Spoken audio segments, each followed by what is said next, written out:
泳池，佢話你咩4大天王樓老闆係嘛？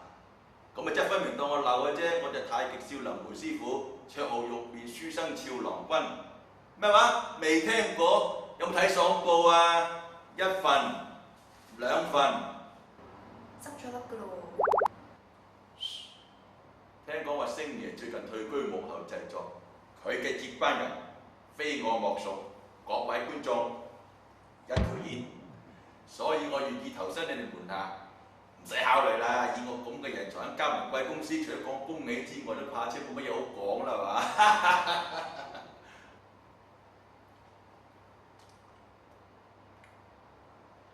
你咩招嚟㗎？有骨嘅？唔係啩？喺深水埗買嘅喎。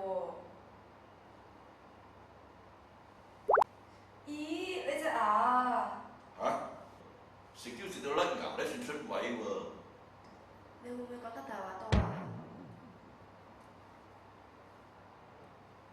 得閒不妨發個輪嚟研究下。當然咧，報翻10萬8萬俾我呢度唔再講㗎啦。青山有冇位喎？青山有位關我咩事啫？我正常啊嘛，係嘛？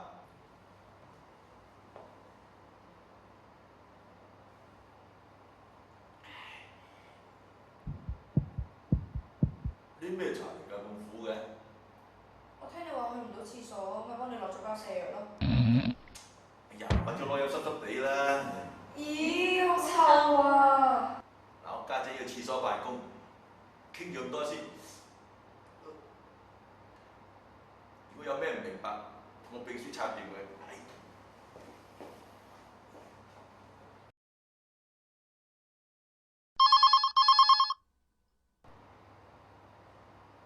咩話？個市跌就得翻4000點？哦。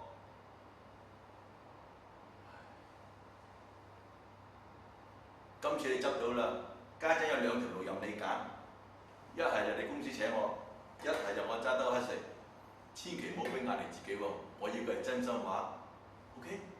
發神經。